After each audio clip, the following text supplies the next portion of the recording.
TET classes में स्वागत है। सीटेट दिसंबर 2022 से संबंधित आज का टॉपिक है भाषा शिक्षण के सिद्धांत। कहने का अर्थ है कि भाषा किस प्रकार से संप्रेषण यानी कि ज्ञान अर्जन व संस्कृति एवं सभ्यता के विकास में सहायक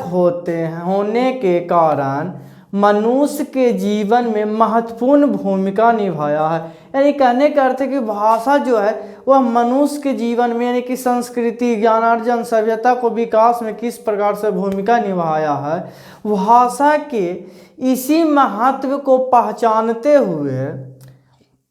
बच्चे को भाषा किस प्रकार से सिखाया जाए और वे कैसे यानी कि बच्चे कौन कौन सी शिक्षण विधियां नियम आदि का प्रयोग करके वह सरलता से यानी कि सरलता से भाषा सीखने में सहायक है। यानी कि बच्चे को भाषा सिखाने में कौन कौन सी विधियां कौन कौन सी सिद्धांतें और कौन कौन सी नियम को हम प्रयोग करेंगे ताकि भाषा के बच्चे भाषा सरलता पूर्वक से सीख सके। अतः हम कह सकते हैं कि भाषा शिक्षण के लिए मनोवैज्ञानिकों ने अनेक महत्वपूर्ण सिद्धांत दिए हैं जिनका प्रयोग करके छात्र में भाषा कौशल को समृद्ध किया जा सकता है, यानी कि भाषा कौशल को विकास किया जा सकता है। तो चलिए पहला कहता है अनुकरण के माध्यम से। तो देखिए जब बच्चा जन्म लेता है तो जन्म लेने से लेकर वह पूरी शैशवावस्था तक वह अपने माता पिता और घर परिवार में रहता, फिर बाहर जाता है, साथियों संगियों आसपास पड़ोस के लोगों से मिलता है, तो वहाँ पर भाषा का एक परिवेश उसे मिलता, एक जिस वातावरण या जिस समाज में वो बच्चा जन्म लेता उस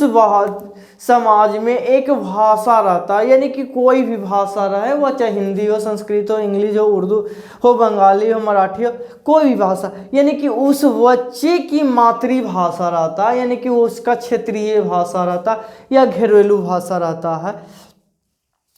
उस परिवेश में वह बालक अपने माता पिता साथी संगी भाई बंधुओं से प्रयोग किए जाने वाले भाषा को वह अनुकरण करके यानी कि अनुकरण करने के माध्यम से अनुकरण करके वह भाषा सीखते हैं। जैसे कह सकते हैं कि भाषा जिस समाज या जिस परिवेश में बोली जाती हो बच्चे उसी भाषा का वह प्रयोग यानी कि सीखता है। अर्थात कहने का अर्थ है कि हम किसी समाज में गए और वहाँ की भाषाएं अच्छी है तो वहाँ की बच्चे की भाषाएं भी क्या होगा अच्छी होगा। अर्थात हम कोई ऐसे समाज में गए जहाँ की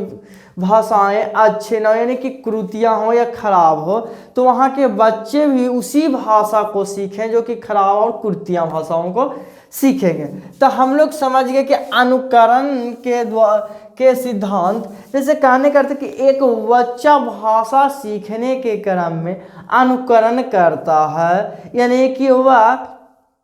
अपने से बड़े की जो भाषा प्रयोग करता वही भाषा को वह अनुकरण करके सीख लेता है। दूसरा कहता अभिप्रेरणा एवं रुचि का सिद्धांत। तो देखिए अभिप्रेरणा एवं रुचि के सिद्धांत, तो हम किसी भी भाषा को सीखने के लिए या किसी भी तो उसका पाठ सामग्री उसकी शिक्षण प्रणाली का चयन बच्चे के रुचि एवं आवश्यकताओं के अनुकूल किया जाना चाहिए। जैसे कहने का अर्थ है कि हम किसी बच्चे को मातृभाषा सिखाने के लिए तो उसका परिवेश भी मातृभाषा ही बनाना चाहिए, यानी कि वहाँ के जो या हम उसे मातृभाषा की सहायता से किसी और अन्य भाषा सिखा रहे हैं, तो उसकी परिवेश कैसे होना चाहिए, अन्य भाषा को सिखाने में मातृभाषा का क्या करना चाहिए, प्रयोग करना चाहिए, ताकि बच्चे को क्या हो, सीखने के यानी कि बच्चे के सीखने की रुचि, उस सीखने की गति में क्या रुचि ले, आवश्यकताओं के अनुकूल उसका पाठ्यक्रम निर्धारित किया जाए। तो ये सबसे क्या है, जैसे कहता है क्योंकि, कहने का अर्थ है कि क्योंकि बिना रुचि के छात्र को भाषा नहीं सिखाई जा सकती है, और यानी कि कहने का अर्थ है कि जब भाषा ही नहीं रहेगा, यानी कि उस बच्चे में रुचि नहीं रहेगा, तो भाषा सीख ही नहीं पाएगा। यानी कि भाषा सीखने के लिए बच्चे की रुचि, अभी क्षमता होना बहुत आवश्यकता है। कहने का अर्थ है कि भाषा सीखने के दौरान बच्चे के निरंतर अभिप्रेरित अर्थात सक्रिय, यानी कि सीखने के क्रम में हमेशा बच्चे को सक्रिय यानी कि एक्टिव रखना चाहिए, यानी कि अभिप्रेरित रखना चाहिए, ताकि भाषा या किसी और भी ताकि भाषा, यहाँ पर भाषा से तो भाषा से यानी कि सीखने के क्रम में, यानी कि सीखने के प्रति उनका अभ्यास, उनका उत्साह होना चाहिए, यानी कि कहने का अर्थ सीखने के प्रति उनका उत्साह एवं रुचि होना चाहिए। यानी कि बिना सीखने के, यानी कि कहने का अर्थ है कि अभिप्रेरणा एवं रुचि का सिद्धांत, कि भाषा सीखने के क्रम में बच्चे को हिंदी भाषा अर्थात किसी भी भाषा को सीखने के क्रम में बच्चे को अभिप्रेरित रहना चाहिए, यानी कि जागृत रहना चाहिए, उत्सुकता पूर्वक रहना चाहिए, और बच्चे में एक रुचि होना चाहिए, यानी कि वह सक्रिय रहकर, एक्टिव रहकर वह क्या करेगा, सीखेगा, तब उसका सीखना तीव्र गति से होगा। अब आगे कहता है अभ्यास एवं आवृत्ति का सिद्धांत। कहने का अर्थ है कि अभ्यास एवं आवृत्ति का सिद्धांत, कि इस सिद्धांत यानी कि अभ्यास एवं आवृत्ति के सिद्धांत अर्जित ज्ञान को, यानी कि जो ज्ञान हम सीख लेते हैं उसका पुनरावृत्ति